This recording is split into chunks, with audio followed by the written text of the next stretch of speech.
Mayam Bukhramsari to Ningbir Impact News ne Raj NONGTHOMBAM Manung Hutna Saturday Night Show the Mayam Butram Nokchiri Ngasigi edition asi chahi sigi na 2017 gi ahanba Manung Hutna Saturday Night Show gi edition ni aduga ngasigi edition asigi guest sing asina malem gi atop mafamda Leitrabi haibatare Manipur khata da leiba adum laba Leitrabi sing mayamna Leitrabi parody haina khangnariba yamna maming leiraba thauram haibatare maruina YouTube ta Manipur gi miyam amadi khoi Manipur diaspora mayam nam khoi maleng mi atop mafam singda yamna pamna yengnari ba dum laba Leitrabi parody hariba khoi video makers gi team haibatare artist amadi makers sing mayam ngasi studio se langsen lebire. So ladies and gentlemen, put it together for the team of Leitrabis ahamta the Leitrabi gi khoi team member ohmu tram nokcheri ming mathang thang hajage khoi ai hek thana lebire basi hariba Leitrabi program se gi Leitrabi parody gi makeup and costume designer obiri ba Aku PUKHRAMBAM ni aku Hamta Ramlokcheri, welcome to the show. Appreciate your joining. Also joining us, Leitrabi parody ki one of the actors ma'am le madu manung da amo ibiri ba koi NAOREM KAMCHA MEETEI ni KAMCHA busu Ramlokcheri, welcome to the show. Appreciate your joining. Also joining us, hi riba Leitrabi parody sigi concept creators so ibiri ba actors so ibiri ba at the same time editors so iba have tare koi ki MAYANGLAMBAM RAJKIDSUN ni Raj busu Ramlokcheri, welcome to the show. Appreciate your joining. Ado ahan ba question se mayam adum any question hai batare matang cha bata dum amana amada dum khumilak pa ya keno ta khoi teamwork amo oibani na team sida karana kari to unha ta khoi thor khangja bana tabni na mayam dagi khangja gi hai tare ado khoi gi team sida masing yam na di khoi team member hai tare masing yam na di layena tajare da khoi na ahum khatang kaujaba sida ngasi gi show sida ya ho da ba atop team member sing na waro bidana ba impact news tagi mai ke di hai jaba tare khoi matam yam na lay gi dabna mar moiduna khoi na ko matam da loina ma kaujaba ngamong dre sen bangam jawdre hai batare next time da khoi yam chaung na silaga hai ri team members sing loi suna mu unajage ngasi ona di khoi gi member ohum siga khoi wari chana jage hai batare ahan ba question hai batare khoi gi Leitrabi hai batare Leitrabi parody se masi phanam di koira khoi ju thengna jam matam da adubu karam matam da horokhibno karamba parody na ahan ba parody oi hi se kitang tapiyo raste horasu yare khoi si kaino aina my show da kaino graduation tamba matam da khoi tha khudingi moi project kumai pi ba ko adu da khoi practice oina sum video macha macha sum namme adu my show da tamdu se kaino graduation se journalism okay adu da sum moi tha gi project pi ba se sida sum video macha macha sum number da adagi OKSA gi na ma namme khoina parody sengna parody har ga di sidai hogi bani ha su yare aduna khoina namme aduga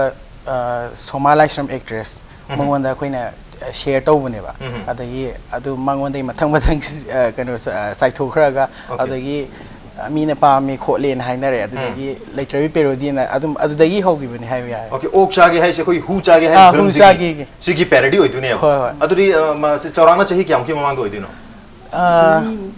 ani makhai matam du da koi gi RAJKIDSUN di mai soda lebi hai ato ba koi aku hoi KAMCHA hoi di matam du yawi ra mai taw kakching da dum lay matam da dum aduga kan to moina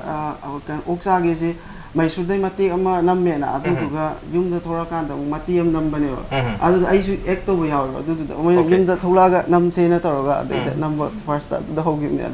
reaction je public ki kamai oirak tuino na khanba amadi pakhat ba dum leibani na thadok pa sungam da somana by chance thak long ta thadok ki bje si da mayam episode tor ko je de o thadok pa ya ni phaz mayam da phazana dum khanbi re po je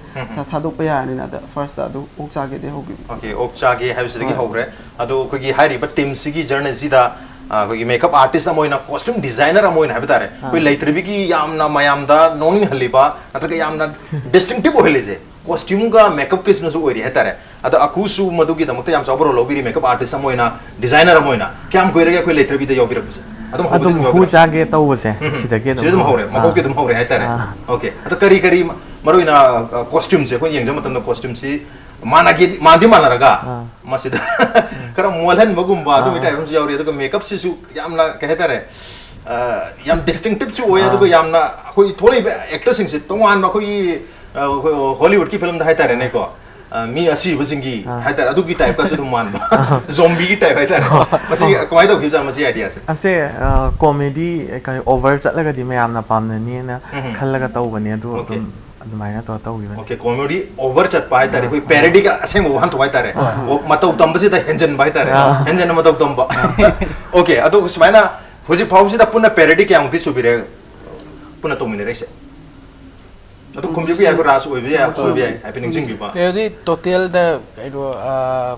around 40 ꯑꯗꯨꯃꯥꯏꯅ ꯁꯨꯔꯝꯃꯅꯤ Okay, 40 parody musureba. Ado koi parody sidi isana sum self finance torga puthokpra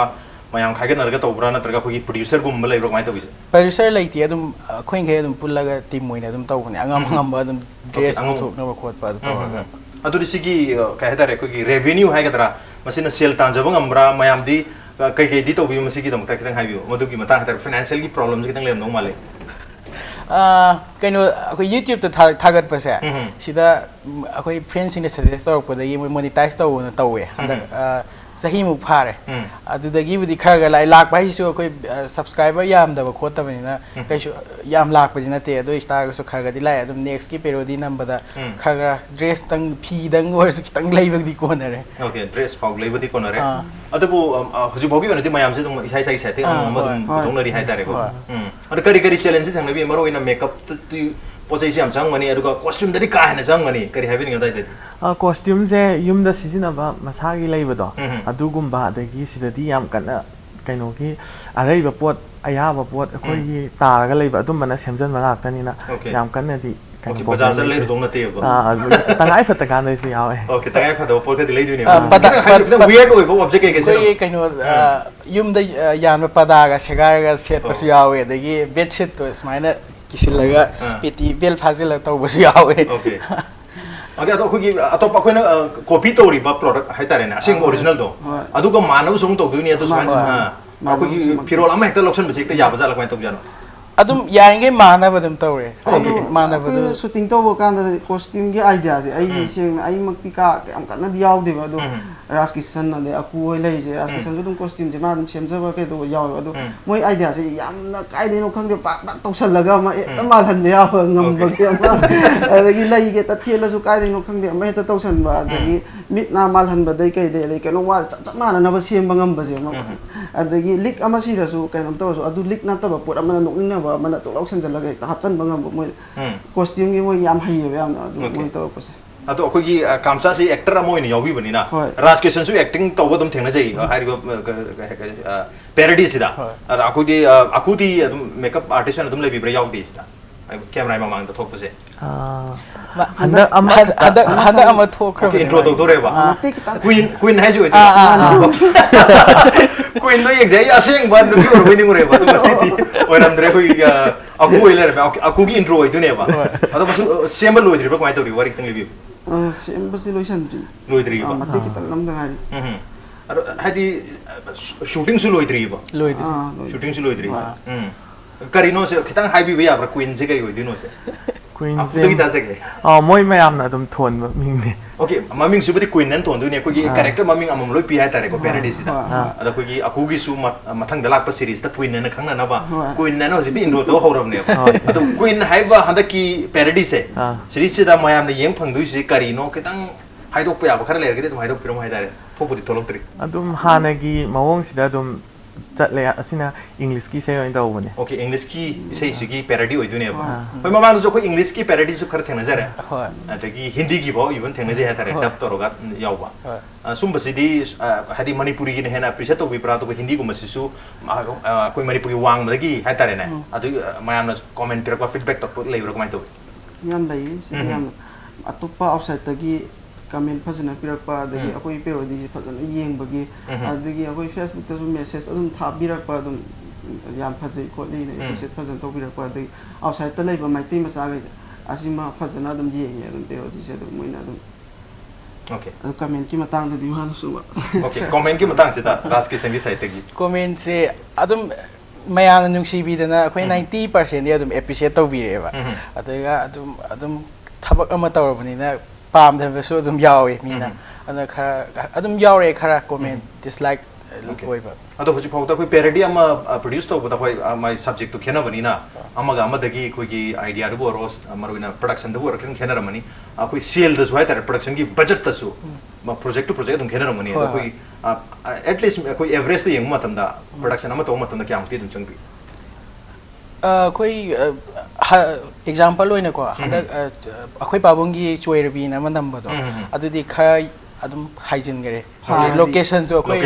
direct moi location to chat lewa adagi dress to so ma yang kai ma na ba taw sin phi lai lai na tu na choi ra bagi tu di yum dagi parda se ngat re de phi lai ra taw re okay ado dekra sel sang re budget to wang re okay ado koi comparison video ga thag lai dano ko ado de yeng matam da mathak ta koi parody oiduni makha da original oiduni sometimes sum yeng ai da kara ban original ko ko sum yam fazab technique hai ta ani comparison ulak base koi da blood hai yeng ba babok ta kan orak pato kara mana seng no khang ta pato ani mo ka seng bor bining pui podcast dum yawe ado agi hadi chueri bisi mayam na su yam appreciate to gi ba parody amane ata parody series mayam sing manung da adu mamang do so koi gi pamjai chakjai koi ai smaine makeup tawni haba ma lindagi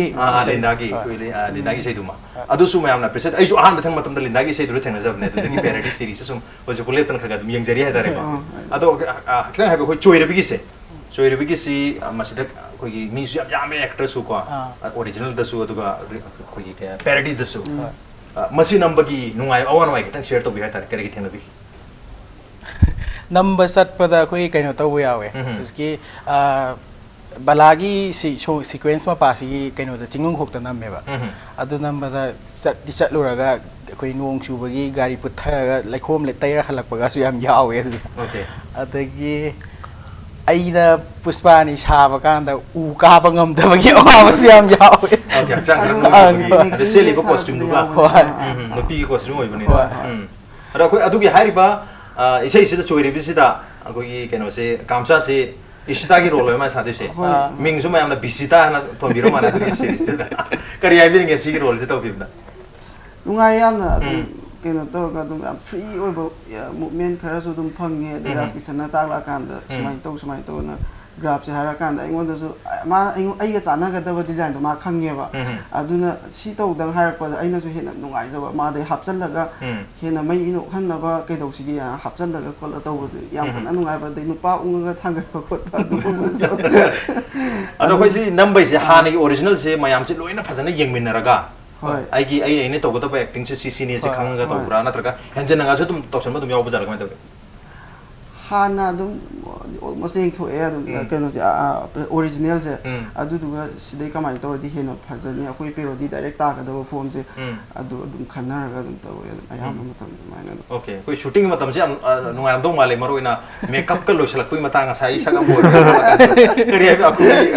tang hai makeup to pui matang se makeup lora kan da mayam se transform tor ko han ora dagi on gi adum masada mingsen yenga pangno no pasi yawe anobati adoga soi kaino hoi akoi Johnson hoi moidi kem khanre aduga anobati pangno no tana sitting kuina makha chathang am da ga yawe okay nongman gi dana camera thage ya ta normal oi da na okay ado hujik mi su am yam ben ta jare ko team sida ado koi team sida kana hauji buji charauna mi kayam lebi ke happy ya koi 10 11 adumaina leramgine koi regular oina lebise regular aduguma sometimes koi ke hetare contract hai part time on yabuga yaw regular oiba di hojiki dana hagi ba ngaujei jakjei gi da adu bala dum haira khangna bane parody gi bala sa haira anda ki far gi du to adu ma regular oina dum phajan jawre ise yambal yawre adagi Johnson na ma dana ngasai masam ngang ba kano suren sabado far vida suren sabado ma choira bigi di ayam bana dum kano ngakta koi regular thokpa koi ado koina koi gi kano sigi parody hai tane ko koi gi Leitrabi parody se mingje Leitrabi hare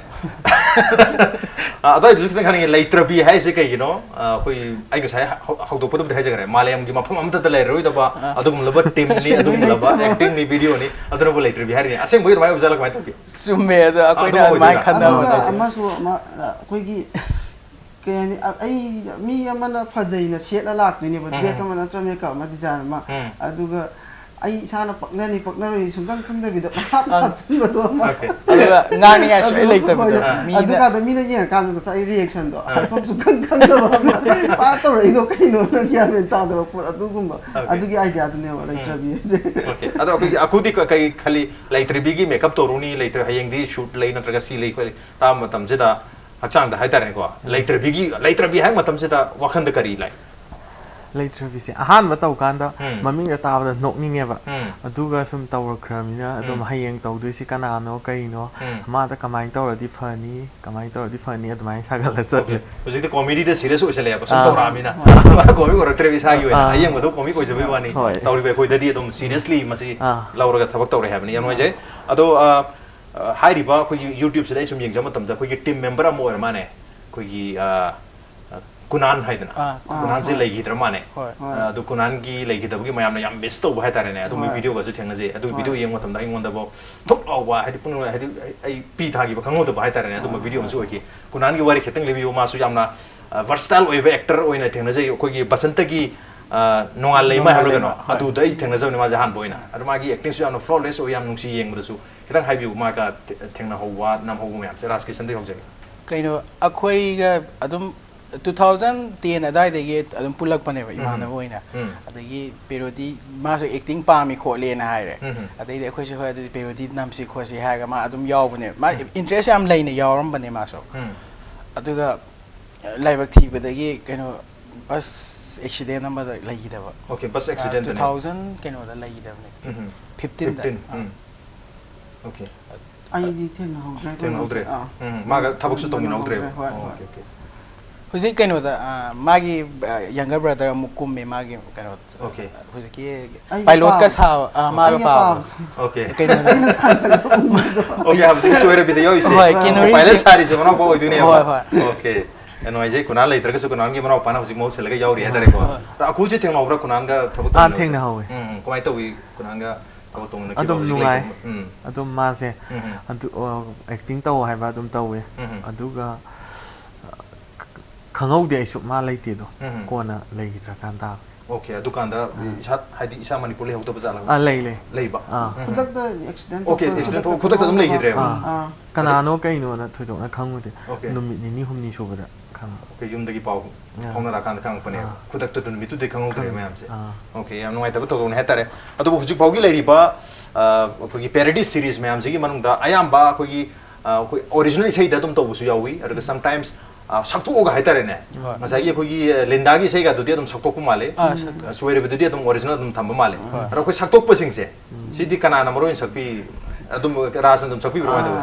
ꯇꯧꯋꯤ ꯂꯣꯏꯅꯃꯛ ꯅꯨꯄꯤ ꯃꯈꯣꯟꯗ ꯑꯗꯨꯒ ꯑꯌꯥꯝꯕ ꯗꯕꯤꯡ ꯇꯧꯕꯁꯨ sound vocal ꯌꯥꯎꯔꯤꯒꯩꯁꯦ ꯑꯗꯨ ꯔꯥꯖꯅ ꯂꯧꯕꯅ ꯑꯌꯥꯝꯕ ꯉꯥꯛꯇꯅꯦ ꯂꯣꯏꯅ Okay, dialogue ngangingsingse dialogue ki voice mayam se yam ras ki singi oire mana makan makal sara to bune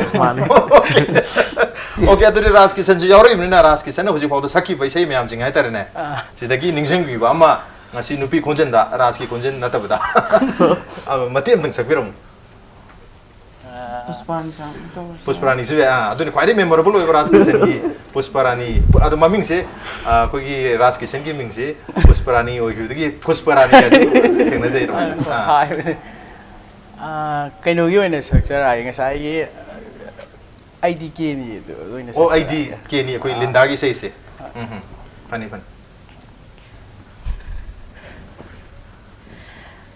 IDK ni Sumaina kiniye IDK ni ho kokta support liye tharo pot liye Jai to Konjen je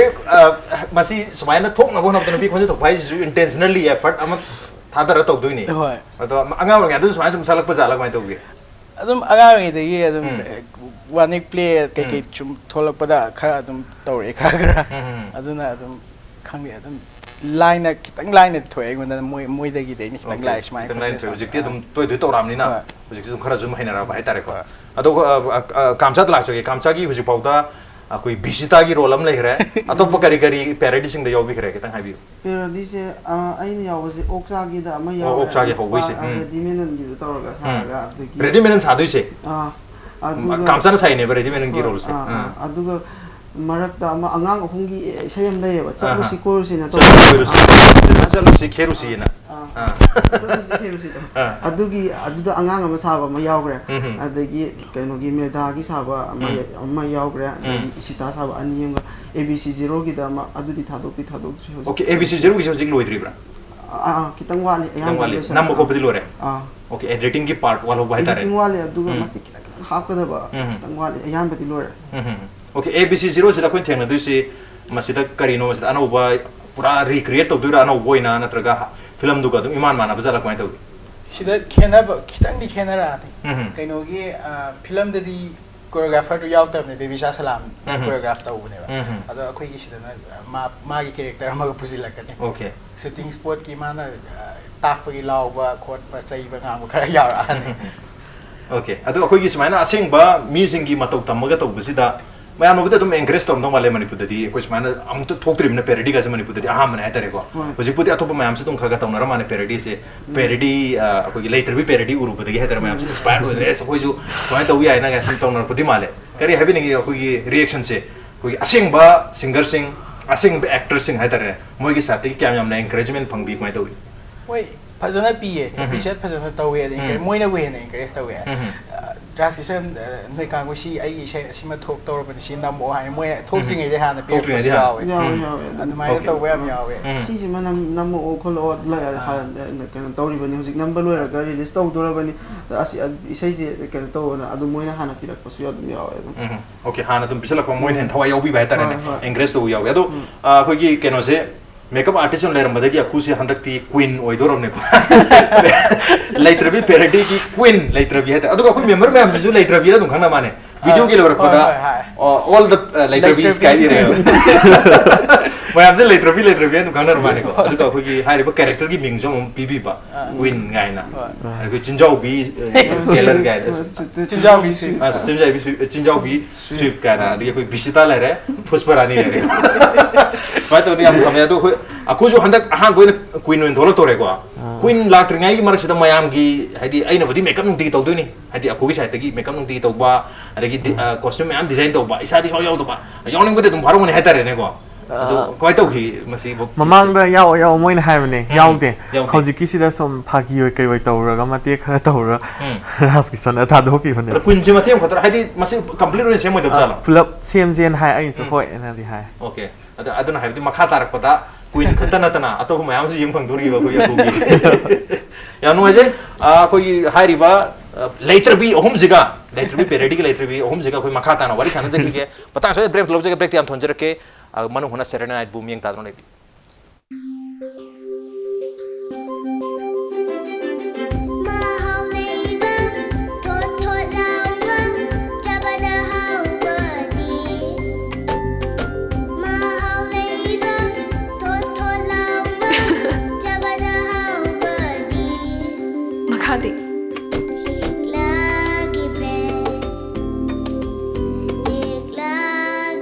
Healthy and delicious bread from Leitrabi Bakery.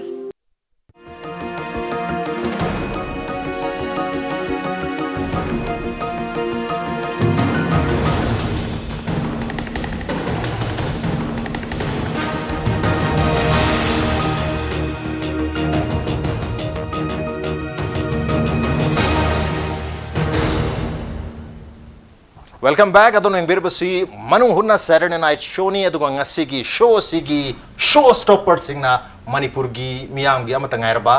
Leitrabi parodies ki Leitrabis ohum ne habatare mathang se koi break mamang dere koi Leitrabi parody matang da wari sanare aduna tapita koi koi team mamoina mioi try to trom doe regular oina thabak to na makeup artist dagi costume designer dagi actor dagi technician dagi editor dagi cameraman loi lere go aduna high river team si koi production house no sulai bra na khanje kari parody sin ta peta music video boiro film boiro ad boiro kari di to bir kitang habi adum akoi akusu kaino da film da album da film da ma makeup costume da chatle okay akuse parody khatana tana dagi KAMCHA na kaino tawe hoji writer oina screenplay script iba adum hoji ma kana masin tungal ibane hai tare adagi ai isamak na kaino tawe camera ga editing ga film da adum pai okay RAJKIDSUN gi zain zo han hai tare mamang da koi Leitrabi parody thokting ai da koi gi mobile phone na number film hai tare ko adu kana mobile phone film number se yamna encourage tong na pa Manipur da ga di India da ga di tong na da hai ta timing du da koi ipak tu da ha mane maina koi har film ma hai tare ama technology hai tare adu adi thena gre hujikti production house no leber ko to ge hujik kaino atop gi adum pai hai tare lak offer do hujik kaino gi ꯑꯩꯈꯣꯏ ꯏꯃꯥꯟꯅꯕ ꯉꯁꯥꯏ ꯁꯨꯔꯦꯟ ꯁꯥꯕꯗꯣ ꯑꯗꯨ ꯃꯥꯁꯨ film direction ꯑꯣꯏꯅ ꯂꯩꯕꯅꯦꯕ director ꯑꯣꯏꯅ ꯃꯥꯒꯤ ꯐꯤꯂꯝ ꯑꯃ ꯍꯧꯖꯤꯛ ꯆꯤꯡꯅꯨꯡ ꯁꯥꯡꯅ ꯁꯣꯃꯥ ꯍꯣꯏ ꯕꯣꯅꯤ ꯍꯣꯏ ꯇꯧꯔꯒ ꯑꯃ ꯁꯨꯇꯤꯡ ꯀꯟꯅ ꯇꯧꯔꯤꯕ ꯃꯥꯅ ꯗꯥꯏꯔꯦꯛꯁꯟ ꯄꯤꯔꯒ ꯃꯥꯅ ꯗꯤꯔꯦꯛꯁꯟ ꯄꯤꯕ ꯑꯗꯒꯤ ꯃꯥꯒꯤ ꯑꯇꯣꯞꯄ ꯑꯃꯒ ꯀꯩꯅꯣ ꯃꯤꯁꯨꯝ ꯊꯣꯡꯉ ꯑꯗꯨꯅ ꯔꯥꯏꯇꯔ ꯑꯣꯏꯕ ꯃꯥꯅ ओके राइटर्स ये कोई कामचा ने कामचा जो नॉट ओनली एक्टिंग स्किल लेबो खतना तना ई बतसु हम थवा यावजम हेतने ई भी मतांग खतंग हाइबो करके फिल्म ई भी करे होजि पाउता करके प्रोजेक्ट के हौदंगारी हौदंगारी फिल्म अहुम दी इगरे अहुम सिदा इमानबा जुमसनगा मागी फिल्म अनि जे तौबनेबा इबानी इमिनरे मा आइना screen play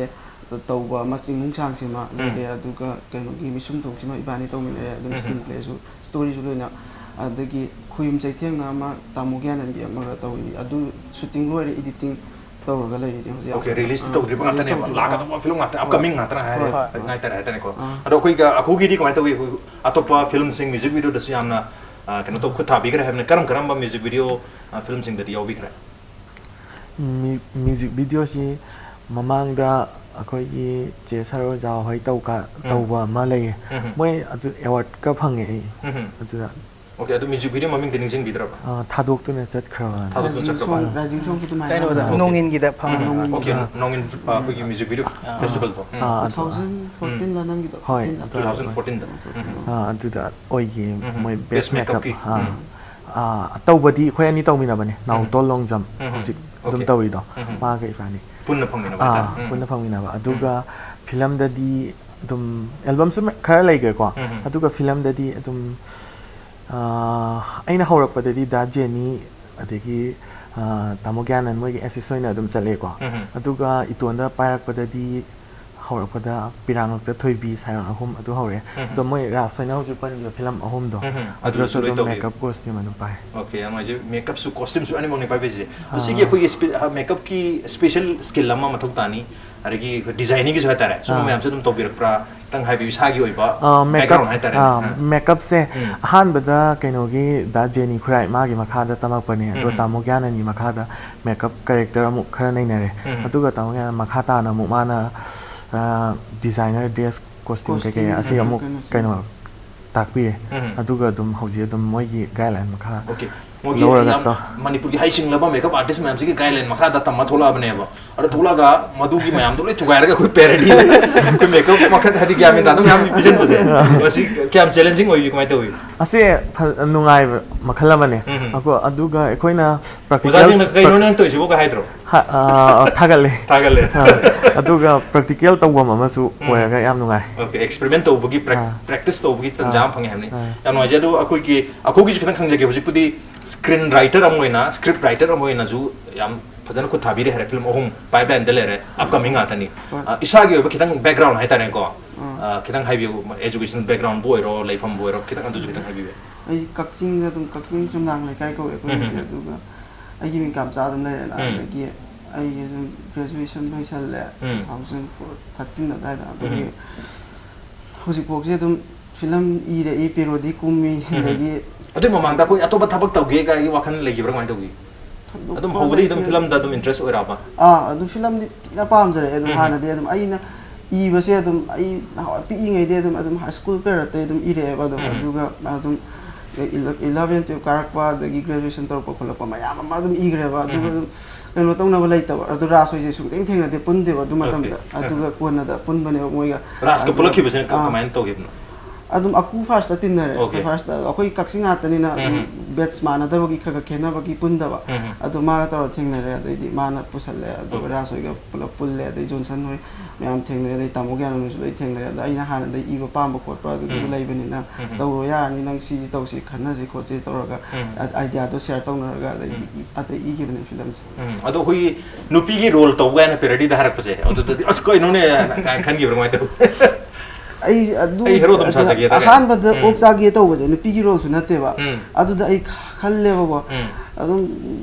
rasoina tawraga masa do hana leirammi duga agi thula ka na to iduga acting se ke sum tawmina ka ko ek tawbu su koi gum kai gum mate kitang adagi nupi ahan ba sarak pasida su khalle adai family na su haire ba yeng ba lora ka na ko na nupi saba mamangda kano tawe haibda Oh. nupi sai haibai moi mongna puto pui mamangda kai nupi sai no aduga adam hojik pudi kem haidi adu aina su fazana convince tawe adu hadi akoigi afawa comedian me ma Joseph hoy de regular hadi moi de su kai u balaite adu chamane akoi su kano tawrise parody tawrise na ba tawbani ko tayina aina haire aduga dum hojik su dum nang nupi saba yamale nupa saba mu tawro adumai haire si yawe nupa saba karam tawro habne to koi rasti nupa su dum samane nupi sam sare sei bong nupi ki khunjen sei hai ko raj ki background nang sai pe takpi ki bata graduation si journalism da tawi hai to koi journalism se gi kitang thaido ga hai ta na area bodi mass communication gi area ni koi film making hai ta re so da lakhi bse journalism koi pau i ba ko pasi course ti adu ni go to bri so da to bri se ko ai jana ado aise kaino ne angang oringai de adum film gi line sum pa ma lakwa adi physically ai graduation tarom da sida sum aina option sum yang pasida akoi physically aina tawri ba mafam sida akoi ngasai na haibda project masa masa pi ba dagi short film competition adai music video competition adum ba thai ba adu su pa ma gi ne aina tawru base hai ba journalism gi course da ki film making ga mari lena ba area khara yor pa haitare adu da khara hena thwa yaw sen ki ba madu phangna bi dam ta course su to gi ba haitare okay ya no ja to ko F7 haibra ko gi production banner ama su lei bi bro ma ta F7 je ko gi Leitrabi team ji odi ra anga sai gi ama aina Johnson na direct imana ba adu gi ma gi home production ne okay adu mayam se ko gi akuju kaching de ni akuje kaching ke likai de odi Kaching kaino na phausupa da gi adu gi ko gi kamcha gi ni ai gi chumna lai kai okay raj ai ki kaino da gi kaching se hospital hek manak ta dum okay ya no je ko leifam su kaching de ga ta ni na yam lapna drabni na ke nom to je ha matam na tha ꯍꯧꯅꯔꯒ phone ꯃꯨꯛ ꯇꯧꯗ꯭ꯔꯒꯁꯨ ꯌꯨꯝꯗ ꯆꯪꯖꯜꯂꯨꯔꯒ ꯑꯗꯨꯝ ꯇꯧꯕ ꯌꯥꯕ ꯊꯕꯛꯅꯤ ꯍꯥꯏꯇꯥꯔꯦ ꯌꯥꯝ ꯅꯨꯡꯉꯥꯏꯖꯩ ꯃꯊꯪꯁꯦ ꯑꯩꯈꯣꯏꯒꯤ ꯃꯅꯨꯡ ꯍꯨꯠꯅ ꯁꯦꯇꯔꯗꯦ ꯅꯥꯏꯠ ꯁꯣꯒꯤ ꯃꯔꯨꯑꯣꯏꯕ ꯄꯥꯔꯠ ꯑꯃ ꯑꯣꯏꯕ ꯍꯥꯏꯇꯥꯔꯦ ꯔꯦꯄꯤꯗ ꯐꯥꯌꯔ ꯔꯥꯎꯟ ꯍꯥꯏꯇꯥꯔꯦ ꯊꯨꯅ ꯊꯨꯅ ꯀꯣꯏꯁꯟ ꯍꯪꯕ ꯊꯨꯅꯁꯨ ꯈꯨꯝꯕ ꯑꯗꯨꯕꯨ ꯍꯪꯉꯛꯀꯗꯧꯔꯤꯕ ꯀꯣꯏꯁꯟꯁꯤ ꯑꯩꯈꯣꯏꯒꯤ ꯂꯥꯛꯏꯕ ꯑꯩꯈꯣꯏꯒꯤ ꯑꯥꯔꯇꯤꯁ ꯍꯥꯏꯇꯥꯔꯦꯅꯦ ꯃꯥꯒ ꯃꯔꯤ ꯂꯩꯅꯒꯗꯧꯅꯤ ꯍꯥꯏꯕꯒꯤ ꯋꯥꯐꯝ ꯂꯩꯇꯦ ꯑꯩꯈꯣꯏꯒꯤ ꯑꯦꯟꯇꯔꯇꯦꯟꯃꯦꯟꯒꯤꯗꯃꯛꯇ ꯃꯌꯥꯝꯗ ꯉꯥꯏꯍꯥꯛ ꯅꯨꯡꯉꯥꯏꯅꯕꯒꯤꯗꯃꯛꯇ ꯑꯩꯈꯣꯏꯒꯤ ꯀꯣꯏꯁꯟꯁꯦ ꯑꯗꯨꯝ ꯃꯔꯤ ꯂꯩꯅꯗ꯭ꯔꯒꯁꯨ ꯑꯗꯨꯝ ꯈꯔ ꯑꯗꯨꯝ ꯌꯥꯎꯖꯔꯤ ꯍꯥꯏꯕ ꯇꯥꯔꯦ ꯑꯗꯨꯝ ꯃꯌꯥꯝ ꯑꯗꯨꯝ ꯈꯨꯝꯕꯤꯔꯛꯑꯣ ꯑꯗꯨꯝ ꯃꯊꯪ ꯐꯖꯅ ꯍꯥꯏꯇꯥꯔꯦ ꯑꯩ ꯑꯍꯥꯟꯕꯁꯦ ꯀꯩꯅꯣꯗꯒꯤ ꯑꯗꯨꯝ ꯍꯧꯖꯔꯛꯑꯒꯦ ꯃꯦꯀꯞ ꯑꯥꯔꯇꯤꯁ ꯑꯣꯏꯕꯤꯔꯤꯕ ꯑꯩꯈꯣꯏꯒꯤ ꯑꯀꯨꯗꯒꯤ ꯍꯧꯖꯔꯛꯑꯒꯦꯀꯣ ꯑꯀꯨꯒꯤ ꯑꯩꯈꯣꯏ Manipuri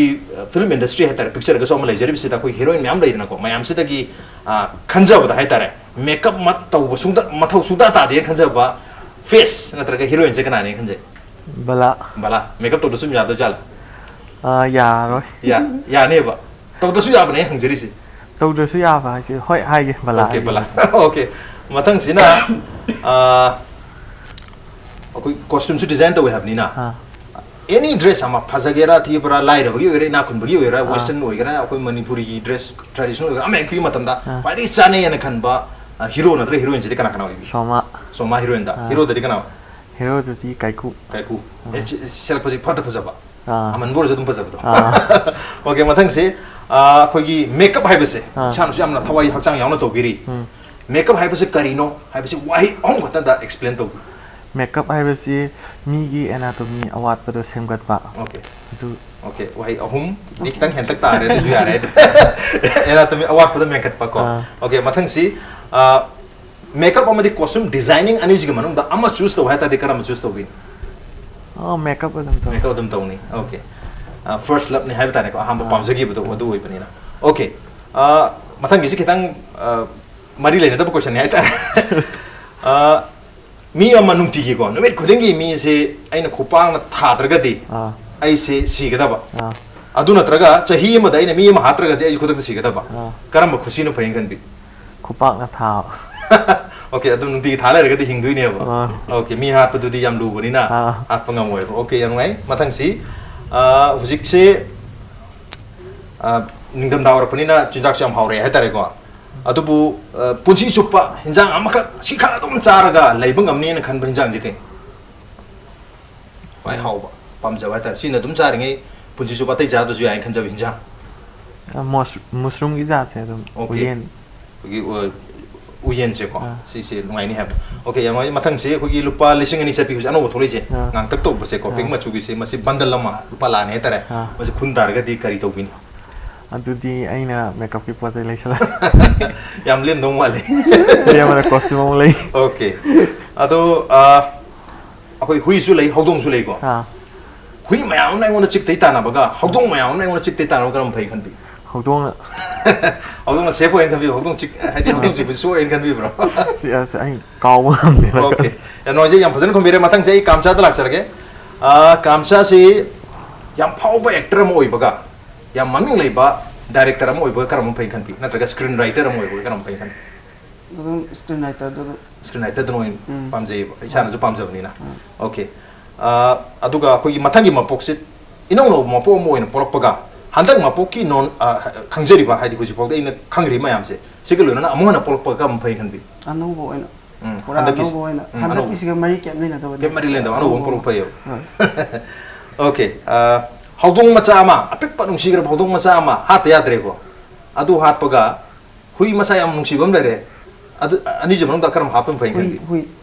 kai yer hui nung sibida bra ai hodong sam lu na to okay hui chiki bole jala kai kem ta leite okay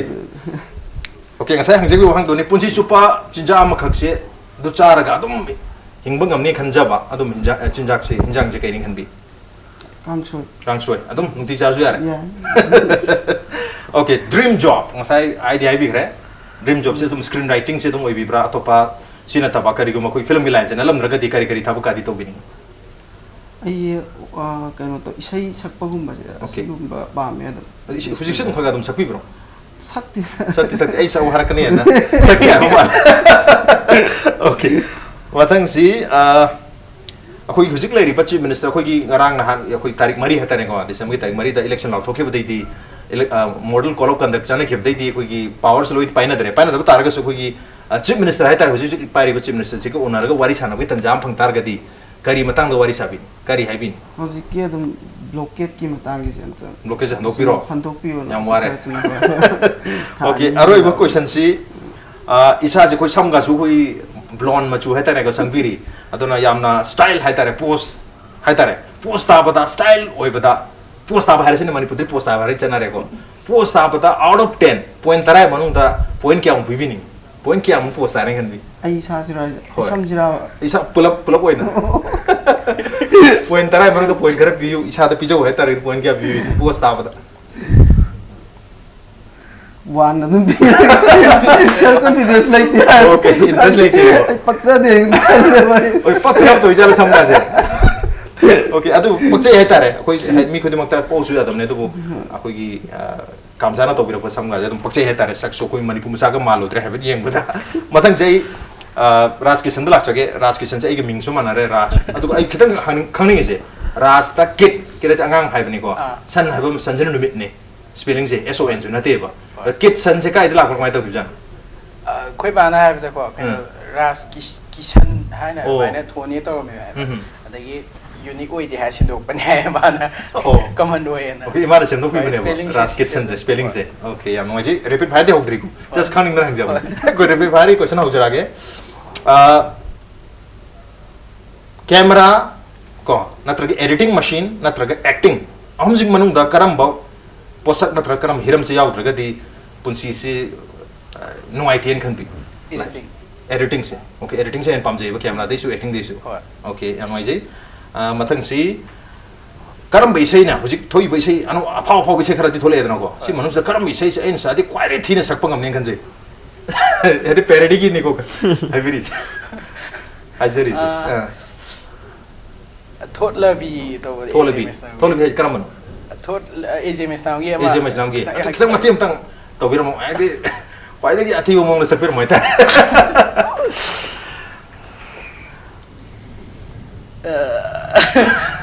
lyrics cover okay ato point taro je mathang dalak chage mudoi matang do mathang gi question sina khogi comic movie hatar ko hoji parody su yam toy toro mena comedy yam toro mena comedy movie ma manipur gi namma matam da isana hero oi bitar ga di comedy gi comic hero oi bitar ga di heroine je kana na ga oheni soma kai ga soma ka hena close oi adi mango hai ma di okay adugumba comic acting timing sham chane ma okay yan wai je mathang si hayeng hogolak pa tanga si di han raga ko manu ni program se lori yum da le tum me hogolak kan se da hayeng hogolak pu se da ꯑꯩꯈꯣꯏꯒꯤ ꯃꯨꯀꯥꯕ꯭ꯂꯥ ꯑꯣꯏ ꯂꯩꯔꯝꯃꯦꯀꯣ ꯑꯩꯈꯣꯏ ꯑꯉꯥꯡ ꯃꯨꯀꯥꯕ꯭ꯂꯥꯗꯣ ꯄꯦꯔꯣꯗꯤꯒꯤ ꯃꯨꯀꯥꯕ꯭ꯂꯥꯗꯣ ꯅꯠꯇꯕ ꯑꯁꯦꯡꯕ ꯃꯨꯀꯥꯕ꯭ꯂꯥ ꯑꯣꯏꯅ ꯍꯧꯒꯠꯂꯛꯑꯦꯅ ꯑꯌꯨꯛ ꯑꯉꯟꯕꯁꯤꯗ ꯀꯔꯤ ꯇꯧꯕꯤꯅꯤ ꯑꯗꯨꯗꯤ ꯚꯤꯗꯤꯑꯣ ꯑꯃ ꯈꯨꯗꯛꯇ ꯅꯝꯃꯅꯤ ꯑꯩꯅ ꯂꯩꯇ꯭ꯔꯦ ꯄꯦꯔꯣꯗꯤꯕꯨ ꯁꯞꯄꯣꯔꯠ ꯇꯧꯖꯩ ꯃꯌꯥꯝꯁꯨ ꯇꯧꯕꯤꯌꯨ ꯍꯥꯏꯔꯒ ꯑꯣꯀꯦ ꯄꯦꯔꯣꯗꯤꯒꯤ ꯑꯗꯨꯁꯨ ꯅꯝꯗꯣꯏꯁꯦ ꯍꯣꯏ ꯑꯩꯈꯣꯏ ꯑꯦꯅꯥꯎꯟꯁꯃꯦꯟ ꯑꯣꯏꯅ ꯑꯣꯀꯦ ꯏꯁꯥꯗ ꯑꯁꯦꯡꯕ ꯃꯨꯀꯥꯕ꯭ꯂꯥ ꯑꯣꯏꯔꯕꯅꯤꯅ ꯑꯣꯀꯦ ꯑꯣꯀꯦ ꯑꯗꯨꯒ ꯑꯩꯈꯣꯏꯒꯤ ꯍꯧꯖꯤꯛꯀꯥꯟꯗꯤ ꯒꯥꯔꯤꯁꯨ ꯃꯈꯜ ꯃꯈꯜ ꯂꯩꯔꯦ ꯑꯦꯔꯣꯄ꯭ꯂꯦꯟ ꯂꯩꯔꯦ ꯑꯩꯈꯣꯏ ꯆꯠꯊꯣꯛ ꯆꯠꯁꯤꯟ ꯇꯧꯕꯒꯤꯁꯦ ꯑꯗꯨꯕꯨ ꯍꯥꯏꯔꯤꯕ ꯆꯠꯊꯣꯛ ꯆꯠꯁꯤꯟ ꯇꯧꯅꯕꯒꯤ ꯒꯥꯔꯤ ꯃꯌꯥꯝ ꯚꯦꯍꯤꯀꯜ ꯃꯌꯥꯝꯁꯦ ꯂꯣꯏ ꯃꯥꯡꯈ꯭ꯔꯦ ꯈꯜꯂꯁꯤꯀꯣ ꯇ꯭ꯔꯥꯟꯁꯄꯣꯔꯇꯦꯁꯟꯒꯤ ꯃꯤडियम ꯃꯌꯥꯝꯁꯦ ꯑꯗꯣ ꯑꯩꯈꯣꯏꯒꯤ ꯇꯣꯡꯉ ꯆꯠꯄ ꯌꯥꯕꯁꯤ ꯀꯩ ꯑꯃꯒ ꯃꯤ ꯌꯥꯝ ꯆꯥꯒꯟꯕ ꯀꯩ ꯑꯃꯒ ꯁꯥꯊꯤꯕ ꯀꯩꯁꯤꯒꯀꯣ ꯑꯩꯈꯣꯏꯒꯤ ꯏꯆꯝ ꯆꯝꯖꯕ ꯑꯩꯈꯣꯏꯒꯤ ꯒꯙꯥ ꯍꯥꯏꯇꯥꯔꯦꯅꯦ ꯑꯅꯤꯁꯤꯗ ꯉꯥꯏꯍꯧꯔꯦꯕ ꯀꯔꯝꯕ ꯁꯥꯁꯤꯗ ꯇꯣꯡꯕꯤꯅꯤ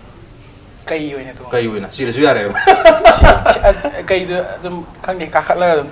ꯑꯩꯅ ꯉꯝꯅꯕ ꯑꯗꯨꯝ ꯇꯧꯅꯤ ꯒꯗꯥꯗꯨꯗꯤ ꯑꯩ ꯄꯨ ꯉꯝꯃꯣꯏꯕ ओके लुबन की ओके पांगन यम गन बने कदा जे कोई पोचै चिंग मुरु जाम सिनै नको ओके मदंग से अंगांग ओरिङागी राजकिशनना अंगांग ओरिङागी ख्वाइदगी मिस तौबा पोसक तंजा नत्रगा मिसक सोबिया करी दि लेन खनबि ख्वाइदि मिस तौ जबस ख्वाइ मिस तौबा हाइसे मिसक ओइबि याय लम ओइबि याय क्लास ओइबि याय एनी ओजा ओइबि याय ख्वाइ निंसिंग बा हाइता ꯑꯩꯅ ꯍꯋꯥꯏ ꯀꯩꯅꯣ ꯄꯤꯛꯏꯉꯩꯗ ꯑꯩꯈꯣꯏꯒꯤ ꯀꯦꯕꯜꯗ ꯀꯩꯗ ꯑꯩ ꯉꯁꯥꯏ ꯍꯥꯏꯖꯈꯤꯕꯗ ꯋꯥꯟ ꯅꯥꯏꯠ ꯄ꯭ꯂꯦ ꯀꯩꯀꯩ ꯇꯧꯔꯛꯄꯗ ꯇꯥꯏꯃꯤꯡꯗꯣ ꯌꯥꯝ ꯅꯨꯡꯉꯥꯏꯕ ꯑꯃ ꯑꯣꯏꯈꯤꯕ ꯑꯩꯉꯣꯟꯗ ꯑꯗꯨꯒꯤ ꯃꯇꯝꯗꯣ ꯃꯤꯁ ꯇꯧꯋꯦ ꯔꯣ ꯃꯌꯥꯝ ꯌꯥꯝ ꯍꯥꯏꯅꯕ ꯂꯩ ꯑꯩꯈꯣꯏꯒꯤ ꯃꯥꯂꯦꯝꯁꯤꯗ ꯇꯥꯏꯕꯪꯄꯥꯟꯁꯤꯗ ꯑꯩꯈꯣꯏ ꯃꯤꯑꯣꯏ ꯃꯈꯜ ꯑꯅꯤꯈꯛ ꯂꯩ ꯍꯥꯏ ꯃꯤꯑꯣꯏ ꯃꯈꯜ ꯑꯅꯤꯁꯤ ꯑꯩꯈꯣꯏꯒꯤ ꯔꯥꯖꯀꯤꯁꯟꯒꯤ ꯁꯥꯏꯠꯇꯒꯤ ꯍꯥꯏꯕꯤꯔꯛꯄ ꯇꯥꯔꯒꯗꯤ ꯃꯤꯑꯣꯏ ꯃꯈꯜ ꯑꯅꯤꯁꯤ ꯀꯅꯥ ꯀꯅꯥ ꯑꯣꯏꯅꯤ ꯈꯟꯕꯤ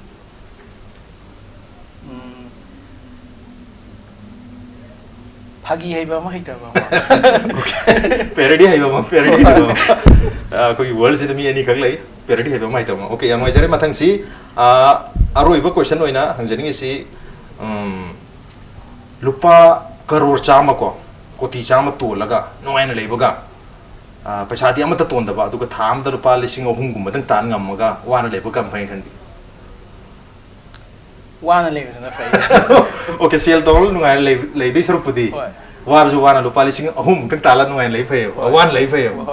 ओके हम नुंगाय जरे विथ दैट अखोगी केनोगी हाइतारे रैपिड फायर राउंड जे लोसिन जखराय हम नुंगाय जे अदुबो अरोय बोइना अखोगी सीरीज पैरोडी मयाम सु लेरि न ताकपिरि को मयाम सिदगी राजकिशनना पामजबा ngasai na haijabada फायदगी थिना सकप ngamgada bai sem sakpi habada lyrics का ओगरे habna sakpi होद्रे अतोपा निजिंग बल लिरिक्स को फजना हाइतारे फजना थिना सकपि ngamba amtang sakpiram haita थोखिबदा ओरसि रिलीज तौग्रबदा ओरसि तौग्रबसु याय तौद्रिबसु याय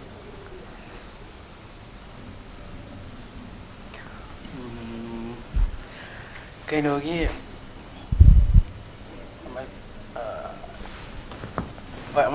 रिलीज तौद्रिबा को अमा कोइ नंबरगी प्लान दि लैरे अमा कइनोगी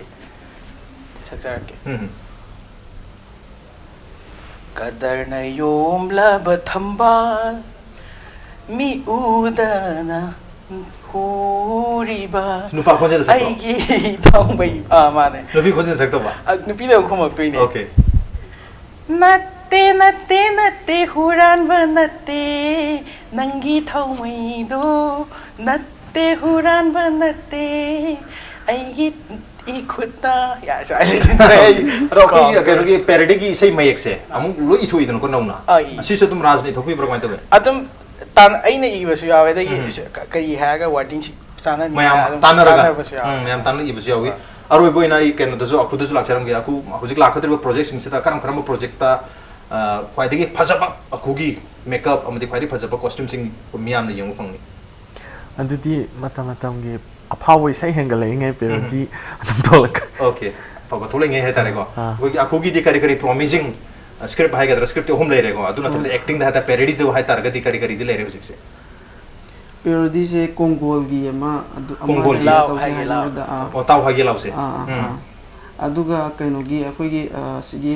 इम्पैक्ट की मनु हुना से तौदोरेबा पैरोडी ओके मनु हुना से सिदा आई कैरेक्टर यावदा यावदा खंदे यावदी मार के ओके मनु हुना की पैरोडी तौदोरेबा अदगी ता फर्स्ट कना की पैरोडी न तौदोरे आइगे ओके ओके अदुदि मधु गायबं ngамद्रे हाय तारे को अदु मधु येंगना बिदं त कोई गायजरी याम कना सेम्बिरो कइनो मनि